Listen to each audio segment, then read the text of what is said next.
ዛሬ ትውልድን የሚለውጥ ወጣት ክፍል 7 ላይ የምንመለከተው የመጽሐፍ ቅዱስ ክፍል ሮሜ ምዕራፍ 12 ቁጥር 2 ይሆናል። ክፍሉ እንደዚህ ይላል። የእግዚአብሔር ፈቃድ እርሱም በጎና ደስ የሚያሰኝ ፍጹምም የሆነው ነገር ምን እንደሆነ ፈትናችሁ ታውቁ ዘንድ በልባችሁ መታደስ ተለወጡ እንጂ ይህንን ዓለም አትምሰሉ። የክፍል 7 ዋናው መልእክት የሚሆነው ማህበራዊ ሚዲያ እና መንፈሳዊ ህይወት። ማህበራዊ ሚዲያ እና መንፈሳዊ ህይወት አብሮ እንዴት ይሄዳሉ የሚለውን ነው ዛሬ የምናየው። በጣም ለብዙ ወጣቶች መጥፋትና መበላሸት ትልቁ መንስኤ ማህበራዊ ሚዲያ ስለሆነ ከማህበራዊ ሚዲያ ጋር በተያያዘ ሰፊ ነገር እናነሳለን፣ እንነጋገራለን። መስተካከል ያለባቸውን ጉዳዮችን እናስተካክላለን።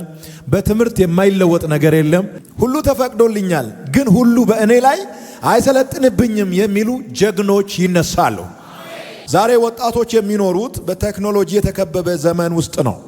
ማህበራዊ ሚዲያ መረጃን ለማግኘት ከሩቅ ያሉ ሰዎች ጋር ለመገናኘት፣ ለመማር፣ ለመስራትና ወንጌልን ለማስተላለፍ ትልቅ እድል ነው።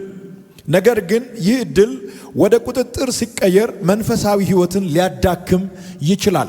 አንድ ላይ ማህበራዊ ሚዲያ አስፈላጊ አይደለም ብለን መደምደማችን አይደለም። እንዴት መጠቀም እንዳለብን በማህበራዊ ሚዲያ ላይ ያለንን ቁጥጥር ለማስተካከል ነው ፎከሳችን። እያወራን ያለነው ስለ ማህበራዊ ሚዲያ ስለሆነ ስለምናወራው ጉዳይ በደንብ ማወቅ አስፈላጊ ነው። ማህበራዊ ሚዲያ በራሱ ምንድን ነው? ማህበራዊ ሚዲያ ሰዎች ለመገናኘት፣ መረጃ ለመለዋወጥ፣ ሐሳብ ለመግለጽ፣ ምስልና ቪዲዮ ለማጋራት የሚጠቀሙበት ዲጂታል መድረክ ነው።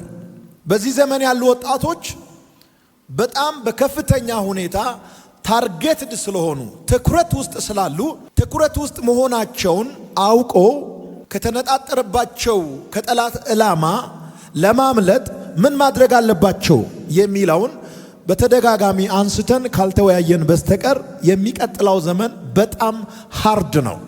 በቀላሉ የምታልፉበት አይነት ዘመን አይደለም። እየመጣ ያለው ዘመን ከምትወዱት ጌታ ሊለያችሁ ይችላል። ልትደክሙ ትችላላችሁ። በጣም ብዙ ወጣቶች ከቸርች እየጠፉ ይገኛሉ።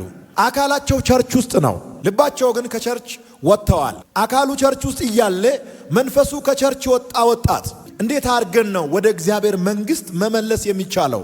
የወጣቶች ከቸርች መውጣት፣ የወጣቶች ከመንፈሳዊ ዓለም መንሸራተት ትልቁ ምክንያት ምንድን ነው ሲባል አሁን ባለው ሁኔታ ዋናውና አንደኛው ማህበራዊ ሚዲያ ነው።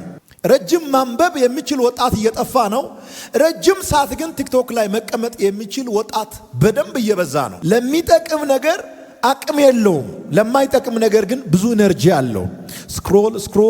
ስክሮል ያደርጋል፣ ይጎረጉራል፣ ይፈላሰፋል፣ ይሞክራል። 5 ሰዓት አጥፍቶ ቀና ስል ምንም የለም። 5 ሰዓት ቲክቶክ ላይ ቆይተ ያለ ፍሬ የምትነሳ ከሆነ ምን ትሰራለህ? ጥያቄ ነው። ምንድነው እየሰራ ያለው? እዛ ጋር መጽሐፍ ቅዱስ ከፍተ ዘፍጥረት ምዕራፍ 1 ቁጥር 1ን ብታነብ እግዚአብሔር በአእምሮ ውስጥ ብርሃን ያበራል፣ አዲስ ነገር ይገለጥልሃል። ከዛሬ ጀምሮ ቲክቶክ አላይም፣ ከዛሬ ጀምሮ ዩቲዩብ መንደር አልመጣም፣ ከዛሬ ጀምሮ ስልኬን አላይም ብለህ አውቶማቲካሊ በ24 ሰዓት ልዩነት ዘግተ መውጣት አትችልም። ደረጃ በደረጃ ይሆናል። ደረጃ በደረጃ እንዲሆን ደግሞ የእግዚአብሔርን ቃል መማር ያስፈልጋል። የሚጠቅመውና የማይጠቅመውን መለየት የምንችለው እውነተኛ በሆነው በእግዚአብሔር ቃል መርምረን ነው። ማህበራዊ ሚዲያና መንፈሳዊ ህይወታችሁን እንዴት አድርጋችሁ ነው መምራት የምችሉት? ባላንስ ካጣ ማህበራዊ ሚዲያ አንተ ላይ ወጥቶ አለቃ ይሆናል። ከማህበራዊ ሚዲያ ራቁ እያልኳችሁ አይደለም፣ ባላንስ ስሩ እያልኳችሁ ነው። ባላንስ በሳተ ቀን ይዟችሁ ይጠፋል፣ መመለሻው ሩቅ ነው። የማህበራዊ ሚዲያ ሱስ ከቢራ ሱስ አደገኛ ነው። የማህበራዊ ሚዲያ ሱስ ከጫት ሱስ ይበልጣል። የማህበራዊ ሚዲያ ሱስ ከአረቄ ሱስ ይበልጣል። አሁን ያለው ወጣት በማህበራዊ ሚዲያ ሱስ ተጠላልፎ ክሪፕል ሆኗል። እንደነገርኳችሁ ለ5 ደቂቃ መጸለይ አይችልም። ለ5 ተከታታይ ሰዓታት ግን ቲክቶክ ላይ ይቀመጣል። ስክሪን ላይ ብዙ ከማሳለፉ የተነሳ አይኑ ቀልቷል። እያሸህ እንደገና ወደ ስክሪኑ ይዞራል። የዛሬውን መልእክት በግራና በቀኝ አድርገን ነው የምናየው። አንደኛው ማህበራዊ ሚዲያ ነው። ሁለተኛው መንፈሳዊ ህይወት ነው። እነዚህ ሁለቱ ክንፎች አብሮ ሲጓዙ እንዴት ሊጣጣሙ ይችላሉ? በእግዚአብሔር ቃል ነው እነዚህ ነገሮችን ማስታረቅ የምንችለው። በሎጂክ አይደለም፣ በሳይንስ አይደለም። በእግዚአብሔር ቃል ነው ሚዛን የምንሰጠው። ማህበራዊ ሚዲያ በራሱ ኃጢአት አይደለም። ወደ ኃጢአት ሊመራችሁ ግን ይችላል። ማህበራዊ ሚዲያ ወደ ኃጢአት ሊመራችሁ የሚችለው መቼ ነው? የአጠቃቀም ችግር ሲፈጠር ማህበራዊ ሚዲያ ወደ ኃጢአት ይመራቸዋል። ማህበራዊ ሚዲያ ማለት በቀላሉ ቢላዋ ማለት ነው። ቢላዋ ደስ ይላል ሽንኩርት ሲከትፍ፣ ቢላዋ ደስ ይላል ቁርጥ ስትበሉበት። ቢላዋ በቦታው ላይ ሲገኝ ደስ ይላል። አልቆረጥ ያለውን ነገር ትቆርጥበታል፣ ወዲያውኑ ሸክ ያረጋል። በተሳሳተ መንገድ የተጠቀምክ ቀን ግን ይጎዳል። ጥሬ ስጋ በቢላዋ ስትበሉ ቢላዋ ደስ ይላል፣ ወዲያው ይቆርጣል፣ ትበላለ፣ ይቆርጣል፣ ትበላለ፣ እየቆረጠ ያበላሃል።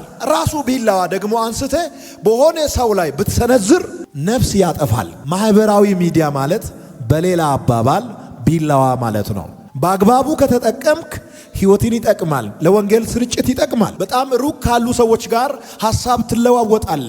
ውስጥ ላይ ያለውን መልእክት በአደባባይ ላይ ታሰራጫለ፣ ታስተላልፋለ። ለመልካም ነገር ከተጠቀምክ ማህበራዊ ሚዲያ በጣም ይጠቅማል። በተሳሳተ መንገድ ከተጠቀምክ ግን እንደ ቢላዋ ነው፣ ወቅቶ ይገላል፣ ነፍስ ያጠፋል። አሁን ያለው ትውልድ ማህበራዊ ሚዲያን በተሳሳተ መንገድ እየተጠቀመ ስለሆነ በጣም የብዙ ሰዎችን ህይወት እያጠፋ ነው። ማህበራዊ ሚዲያ ለወንጌል ስርጭት ሲሆን ደስ ይላል። በአንድ ጊዜ በመቶ ሺዎች የሚቆጠሩ ሰዎች ወንጌልን ይሰማሉ። ምርታችሁን ስታስተዋውቁ ደስ ይላል። ገበያችሁ ከመጀመሪያው ከፍ ይላል። ምርታችሁን ታስተዋውቃላችሁ። ታለንታችሁን ስታስተዋውቁ፣ ችሎታችሁን ስታስተዋውቁ፣ በማህበራዊ ሚዲያ ላይ የጸሎት መልእክት ስታስተላልፉ ደስ ይላል። የጥላቻ ንግግር ሲተላለፍ፣ ዘረኝነት ሲወራ፣ ብልግና ሲሰራጭ ነፍስ ገዳይ ይሆናል። በተመሳሳይ ሰዓት ተገልብጦ ቅድም በጥሩ መልኩ እያገለገለ የነበረው ማህበራዊ ሚዲያ በተሳሳተ መንገድ መጠቀም ስንጀምር ትውልድን የሚያጠፋ መሳሪያ ሆኖ ይገለጣል። እያንዳንዱ ወጣት ኃላፊነት አለበት። ስፔሻሊ ክርስቲያን የሆናችሁ የዳናችሁ እንደገና የተወለዳችሁ ወጣቶች ራሳችሁን፣ ጊዜያችሁን፣ ወጣትነታችሁን አድኑ። ጊዜ አልረፈደም። አንዳንድ ጊዜ ስህተታችን ለማረም እድል እናጣለን። እድል ከማጣታችሁ በፊት ስህተታችሁን አርሙ። እድል እያለህ እግዚአብሔር ከመከራችሁ፣ እድል እያለህ እግዚአብሔር ከገሰጻችሁ፣ እድል እያለህ እግዚአብሔር እንድትመለሱ አላርም ካበራባችሁ ደስ እያላችሁ ነው መመለስ ያለባችሁ። ስትመለስ አዲስ መገለጥ ይመጣል። ስትመለስ ከተራ ቦታ ወጥተህ ከኃያላን ጋር ትሰለፋለህ። ሆድም ይመገባል፣ አእምሮም ይመገባል። ሁለቱም ይመገባሉ። አእምሮአችን የሚመገበው በአይናችን አማካኝነት ነው። ሆዳችን የሚመገበው ደግሞ በአፋችን አማካኝነት ነው። ለሆድ የሚሆነውን እንበላለን፣ ለአእምሮ የሚሆነውን እናያለን። በበላችሁ ልክ የሆዳችሁ ጥያቄ ይመለሳል። ባያችሁ ልክ የአእምሮአችሁ ጥያቄ ይመለሳል። የትውልድን የወደፊት ተስፋ የሚቀጭ ከእግዚአብሔር ቤት ትውልድን የሚያርቅ አደገኛ የሆኑ ነገሮች ወደ ማህበራዊ ሚዲያ መጥተዋል። በዲጂታል መድረክ ላይ በከፍተኛ ሁኔታ በነፃነት እየተንሸራሸሩ ነው። ዝሙት እየተንሸራሸረ ነው። ዘረኝነት እየተንሸራሸረ ነው። ነፃ ገበያ ስለሆነ ዲጂታል መድረክ ላይ መጥቶ ማንም ኮንትሮል ማድረግ ስለማይችል ሁሉም ሰው ወጥቶ ሐሳቡን እየገለጸ ነው። ምን እየተመገባችሁ ነው? ከማህበራዊ ሚዲያ ምን እየተመገባችሁ ነው? ለአእምሯችሁ ምን እየሰጣችሁ ነው? ጤናማ የነበሩ ወጣቶች በማህበራዊ ሚዲያ ሱስ ከተያዙ በኋላ ተሳዳቢ ሆኖ አግኝተናል። የአለባበስ ችግር የሌለባቸው፣ የአካሄድ ችግር የሌለባቸው፣ በጣም ህይወታቸውን ጠብቆ የሚመላለሱ ብዙ ወጣቶች እዛ ገበያ ውስጥ ያለውን ነገር ነፃ ስለሆነ በአይናቸው አማካኝነት ሸምቶ ወደ ቤታቸው ካመጡ በኋላ ባለባበስ ላይ፣ በህይወት ላይ፣ በምልልስ ላይ፣ በአኗኗር ላይ ኬርሌስ መሆን የጀመሩ በጣም ብዙ ወጣቶች አሉ። ተጠንቅቆ የሚለብሱ ወጣቶች አሁን ግን ራቁታቸውን እየሄዱ ነው። ሰውነታቸውን የሚሸፍን ጤናማ ልብስ ለብሶ የሚወጡ ወጣቶች እንትና እንደዚህ ለብሳ ትሄድ የለ እንደ ምን ችግር አለ? እሷም ክርስቲያን ናት፣ እሷም አገልጋይ ናት፣ እሷም ዘማሪ ናት። በዚህ አይነት ሰበብ የማይሆን አለባበስ ለብሶ የሚሄዱ በጣም ብዙ ወጣቶች አሉ። እየተመገባችሁ ያላችሁትን ነገር ማስተካከል አለባችሁ። የማይሆን ነገር አትመገብ ብለህ አጠገብ ያለውን ሰው ንካው። አንዳንድ ጊዜ አእምሮና ሆድ ይመሳሰላል። አንዳንድ ጊዜ ደግሞ መሬትና አእምሮ ይመሳሰላሉ። እንዴት ነው አእምሮና መሬት የሚመሳሰለው ካላችሁኝ፣ መሬት ላይ የተዘራው ነገር ጊዜ ጠብቆ እንደሚበቅል ሁሉ አእምሮአችሁ ላይ የተዘራ ነገር አንድ ቀን ይበቅላል። ወይ የሚያነሳ ሆኖ ይበቅላል፣ ወይ የሚጥል ሆኖ ይበቅላል፣ ወይ የሚያሻግር ሆኖ ይበቅላል፣ ወይ እንድትቀበር የሚያደርግ ሆኖ ይበቅላል። አሁን በአእምሮአችሁ ላይ የሚዘራውን ነገር በደንብ ፊልተር ማድረግ መቻል አለባችሁ። ቁጥጥር ከሌለ ሁሉንም የመጣውን ነገር ከተቀበላችሁ በአእምሮአችሁ ላይ ነው እየተዘራ ያለው። በእያንዳንዱ ማይክሮ ሰከንድ ውስጥ ስክሮል እያደረጋችሁ የምታዩት አጫጭር ቪዲዮዎች ላይ ያለው መልእክት በአእምሮአችሁ ውስጥ ነው እየተዘራ ያለው።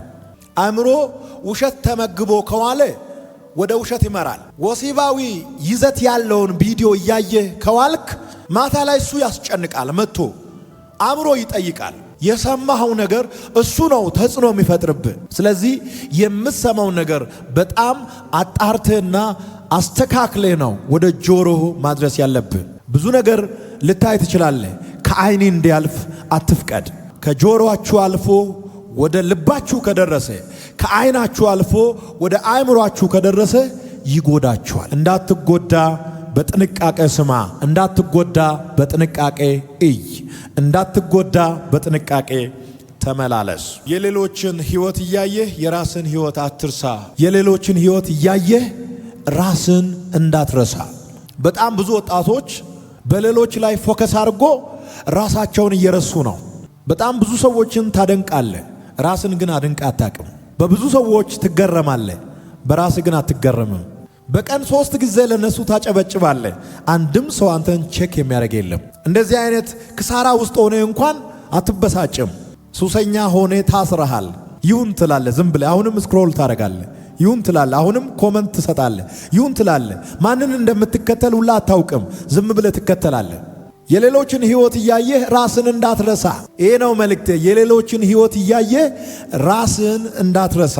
ገላትያ ምዕራፍ 6 ቁጥር 4 እናያለን። ነገር ግን እያንዳንዱ የገዛ ራሱን ሥራ ይፈትን፣ ከዚያም በኋላ ስለ ሌላው ሰው ያልሆነ ስለ ራሱ ብቻ የሚመካበትን ያገኛል። ገላትያ ምዕራፍ 6 ቁጥር 4 ምን ይላል? ሌሎችን መከተልን ተውና ራስን ቼክ አርግ። የራስን ሥራ ፈትን፣ የራስን ውሎ ፈትን። የጸሎት ቦታ አላችሁ? መጽሐፍ ቅዱስን የምታጠኑበት ጊዜ አላችሁ? ተንበርክካችሁ የምትጸልዩበት ጊዜ አላችሁ? ከስልክ ተለይታችሁ ከቤተሰብ ጋር የምትወያዩበት ጊዜ አላችሁ? ልጅ ያላችሁ ልትኖሩ ትችላላችሁ። ከወጣቶች መካከል በጊዜ ያገባችሁ ወጣቶች ከልጆቻችሁ ጋር የምትጫወቱበት ጊዜ አላችሁን? የተመረቀውን ታደንቃለህ፣ ራስህ ግን አልተመረክም። ያገባውን ታደንቃለህ፣ አንተ ግን አላገባህም። መኪና የገዛውን ታደንቃለህ፣ አንተ ግን መኪና የለህም። ገንዘብ ያለውን ዋው ትላለህ፣ አንተ ግን የታክሲ እየተቸገርክ ነው። የሌሎችን ሕይወት ቼክ እያረክ ነው፣ ራስን ግን ቼክ እያረክ አይደለም። ተመረቀ ፎሎ ታረጋለህ፣ ገዛ ፎሎ ታረጋለህ፣ አገባ ፎሎ ታረጋለህ። ራስን ቼክ እያረክ አይደለም። ጊዜህን በሰዎች ላይ ኢንቨስት እያረክ ነው። አንተ ክሳራ ውስጥ ነህ፣ እሱ መኪና እየነዳ ነው። ከስር ገብተህ ዋው መኪና ስታምር ትላለህ። ከእንቅልፍ እንደሚነቃ ሰው ንቅት ብሎ ዙሪያውን ቢያይ ጭንቅላቱን ይዞ ነው ይሄ ወጣት የሚጮኸው ብሎ። በማህበራዊ ሚዲያ ሱሰኝነት እጅግ በጣም ስለተጠቃ ይሄ ወጣት አያችሁ፣ እያየ አያይም፣ እየሰማ አይሰማም። ቀን ሙሉ ሶፋ ላይ ቁጭ ብሎ ዝም ብሎ ወደ ላይ ነው፣ ወደ ላይ። ከዛ ሲሰለቸው ደግሞ አዲስ ነገር ሲያጣ ደግሞ ወደ ታች ይጀምራል፣ ወደ ታች ይጀምራል። ወደ ጎን የለም አይደል? እንደዚህ ያለ እንደ ቲክቶክ የለም። ወደ ላይኛ ወደ ታች ነው። ምግብ እንኳን በጊዜ አይበሉ፣ ውሃ እንኳን በጊዜ አይጠጡም። ዘብራ ሲሻገሩ ራሱ መንገድ ማያዩ ሰዎች አሉ። ክላክስ ጆሮ ላይ ሲደረግ ሮጦ የሚሻገሩ ማለት ነው። ይሄ ትውልድ አደገኛ ቀይ ምልክት ውስጥ ነው ያለው። እና ራስን ቼክ እያረክ ነው ወይ? ይኸውልህ ከተነካህና የሆነ መገለጥ ከመጣልህ ልብስን ቀደው እያልክ መውጣት አለብን። መፍዘዝ የለብንም። ያለምንም አግሪመንት ያለምንም ክፍያ የኢትዮጵያ 1 ብር ሳታገኝ ከ24 ሰዓት ውስጥ 10 ሰዓት 6 ሰዓት 8 ሰዓት ለሶሻል ሚዲያ ከፍላል። ክሳራ ውስጥ ናችሁ። መንቃት ነው ያለብህ። አሁን ያላችሁበት ሁኔታ ልክ ነው? ፖዚሽናችሁ ትክክል ነው? በቦታችሁ ላይ ናችሁ? ያጣችሁት ነገር የለም? የባከነ ጊዜ የለም? የተበላሸ ነገር የለም? እድሉ አለ። ከነቃችሁና ከተነሳችሁ ብዙ ተአምር ይሰራል።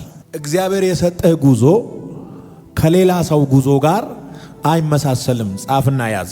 በጣም ብዙ ወጣቶች ስራ እያላቸው መስራት እየቻሉ መለወጥ እየቻሉ ስትሬስ ውስጥ እየገቡ ያሉበት አንደኛው ምክንያት ራሳቸውን ከሌሎች ሰዎች ጋር ወስዶ ያወዳድራሉ። ራስን ከሌላ ሰው ጋር አታወዳድር። ራስን ከራስ ጋር አወዳድር። ከሌሎች ሰዎች ጋር አትሩጥ፣ ከራስ ጋር ሩጥ። ሌሎች ሰዎችን አታሸንፍ፣ ራስን አሸንፍ። ሰዎችን ለመምከር አትሞክር፣ ራስን ምከር። በር ዘግተህ ደብዳቤ ለሌሎች ሰዎች አትጻፍ። ዛሬ ምሽት ወደ ቤት ገብተህ ለራስህ ደብዳቤ ጻፍ። ራስን ጠይቅ፣ ራስን ቼክ አርግ። ከእንቅልፍህ ንቃ። ራስን ከሌሎች ሰዎች ጋር አታወዳድር። እግዚአብሔር ላንተ የሰጠው ጉዞ ከሌሎች ሰዎች ጉዞ ጋር አይመሳሰልም። እዚህ ያላችሁ ሁላችሁም የእጃችሁ አሻራ ቢፈተሽ የማናችሁም ከማናችሁ ጋር አይመሳሰልም። የአይናችን ቀለም የተለያየ ነው። የእጃችን አሻራ የተለያየ ነው። በዓለም ላይ ያሉ ሰዎች በሙሉ በአሻራቸው ይለያያሉ። ለምን?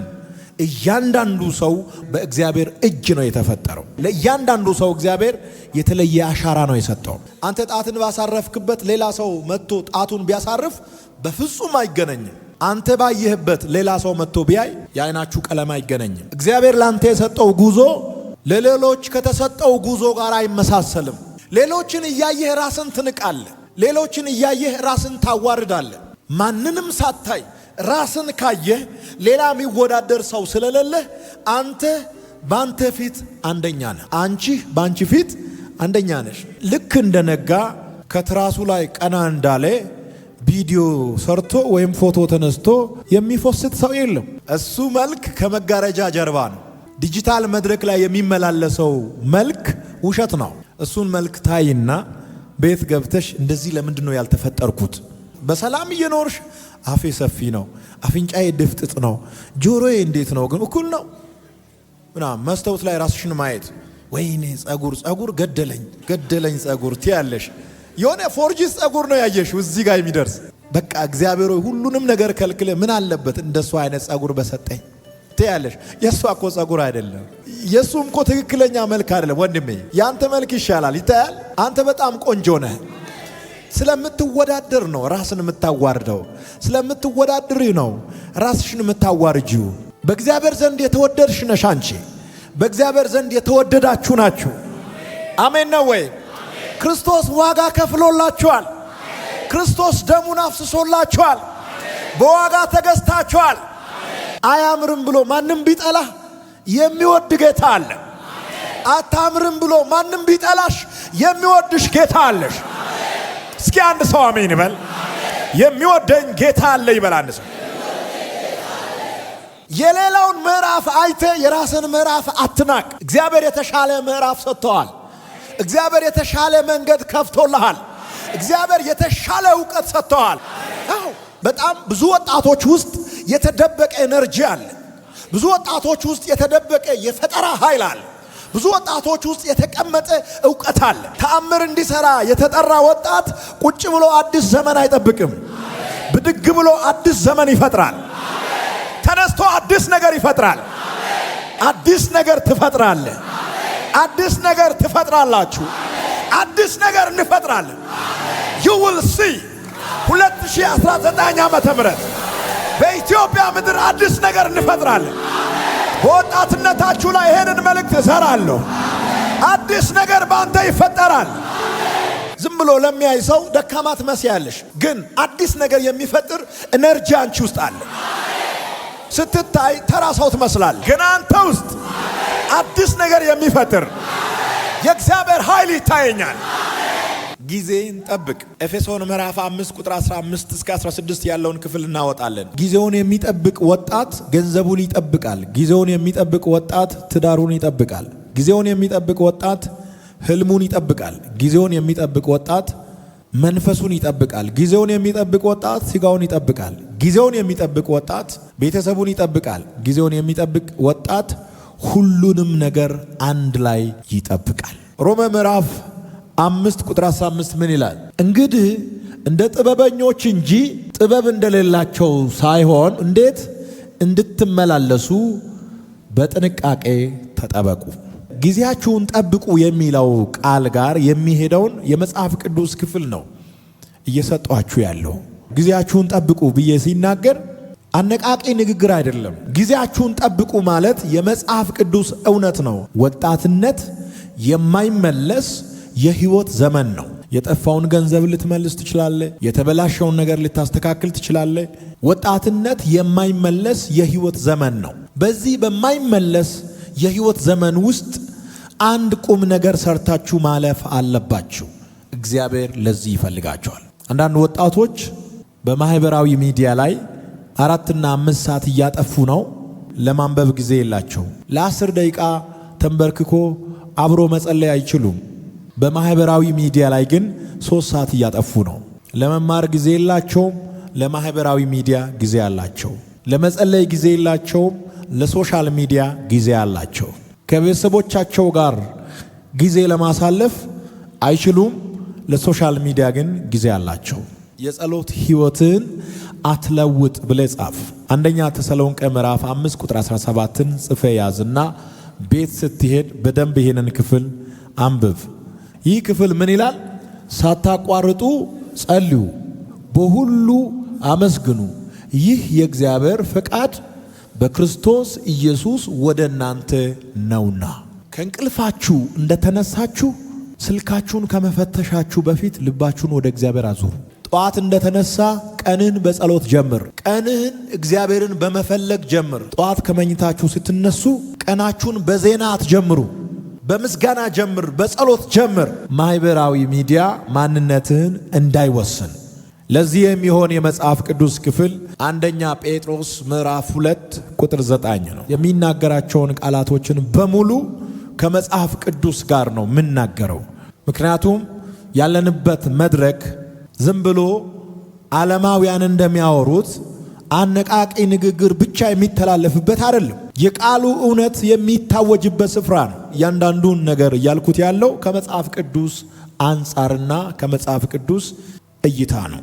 ያንተን ማንነት የሚያሳይ እውነተኛ ማስታወት የእግዚአብሔር ቃል ነው። አንደኛ ጴጥሮስ ምዕራፍ 2 ቁጥር 9 እናንተ ግን ከጨለማ ወደሚደነቅ ብርሃኑ የጠራችሁን የእርሱን በጎነት እንድትናገሩ የተመረጠ ትውልድ፣ የንጉሥ ካህናት፣ ቅዱስ ሕዝብ፣ ለርስቱ የተለየ ወገን ናችሁ። ላይኩ በበዛ ቁጥር ትልቅ የሆንክ አይምሰል። ላይኩ ባነሰ ቁጥር ያነስክ አይምሰል። ሁል ጊዜ አንተ ትልቅ ነህ። የፎሎወር ብዛት ዋጋህን አይወስን። የላይክ ብዛት ዋጋችሁን መወሰን የለበትም። የናንተ ዋጋ ከላይክም ከኮመንትም ከፎሎወርም በላይ ነው። እናንተ ግን ከጨለማ ወደሚደነቅ ብርሃኑ የጠራችሁን የእርሱን በጎነት እንድትናገሩ የተመረጠ ትውልድ፣ የንጉሥ ካህናት፣ ቅዱስ ሕዝብ፣ ለርስቱ የተለየ ወገን ናችሁ። ማንነትህን ከሰዎች ምላሽ ሳይሆን ከእግዚአብሔር ቃል ላይ አግኝ። ሌላኛው መልእክቴ የምትከተላቸውን ሰዎች በጥበብ ምረጥ። ብድግ እያልክ ሁሉንም ፎሎ አታድርግ። ብድግ እያልክ ለሁሉም ኮመንት አትስጥ። ሁሉንም ላይክ አታድርግ። ዛሬ ባለማወቅ ፎሎ ያደረካቸውን ካንተ ጋር ማች የማያደርጉትን ከህይወት ጋር የማይሄዱትን በሙሉ አንፎሎ ነው የምታደርገው። ቤት ስትገባ ስልክን ፈትሽ። ስድብ ከመገበ፣ ጥላቻ ከመገበ፣ ብልግና ከመገበ ለምን ፎሎ ታደርጋለህ? ቤት ተመለስና ስልክን ፈትሽ። ከህይወት ጋር ማች ማያደርገውን በአጠቃላይ አንፎሎ አድርግ። የምትከተላቸውን ሰዎች በጥበብ መምረጥ አለብህ። አንደኛ ቆሮንቶስ ምዕራፍ 15 ቁጥር 33 እናያለን። አትሳቱ፣ ክፉ ባልንጀርነት መልካሙን አመል ያጠፋል። እንደዚህ አይነት መልእክቶች ብዙ ጊዜ ወስዳችሁ ዲፕ ጥናት ካላደረጋችሁ ዝም ብላችሁ በስንኝ ስታነቡ ላይገባችሁ ይችላል። እያንዳንዱ ወርድ የራሱ የሆነ መልእክት ያለው ክፍል ነው። ስለዚህ ነው የምትከተላቸውን ምረጥ ያልኩት። መርጠ ተከተል። መልካም ባህርህን፣ መልካም አመልህን፣ መልካም ነገርን የሚያጠፋ ከሆነ አትከተል። ማህበራዊ ሚዲያን ለወንጌል መጠቀም። ማርቆስ ምዕራፍ 16 ቁጥር 15ን አብረን እናያለን። መግቢያ ላይ እንደነገርኳችሁ ማህበራዊ ሚዲያን አትጠቀሙ አላልኳችሁ። ተገቢነት ባለው መልኩ ተጠቀሙ ነው ያልኳችሁ። መንገዱን ከረሳችሁ ትጎዳላችሁ። ምንድነው የሚለው?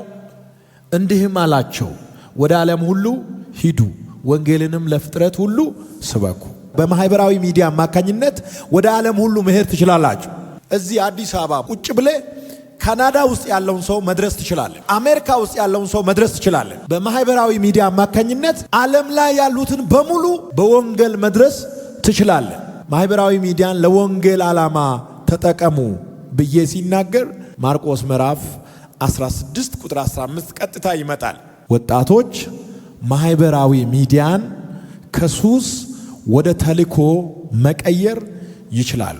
ጻፉና ያዙ። የመጀመሪያው የእግዚአብሔርን ቃል ማጋራት በማህበራዊ ሚዲያ። ሁለተኛው የሚያበረታታ መልእክት መጻፍ። ሶስተኛ የመንፈሳዊ ትምህርት ቪዲዮ ማዘጋጀት። ለተጨነቁ ሰዎች ተስፋ መስጠት። የወንጌል መልእክትን ለሌሎች ማድረስ። በማህበራዊ ሚዲያ ምን እመለከታለሁ ከሚለው አስተሳሰብ በማህበራዊ ሚዲያ ምን መፍጠር እችላለሁ ወደሚለው መሻገር አለባችሁ። የእግዚአብሔርን ቃል የማጠናበትን ውድ ጊዜ ለሶሻል ሚዲያ አልሰዋም። ተንበርክኬ ምጸልይበትን ጊዜ ለሶሻል ሚዲያ አልሰዋም። በጣም ውድ የሆነውን ጊዜ ለእግዚአብሔር እሰዋለሁ።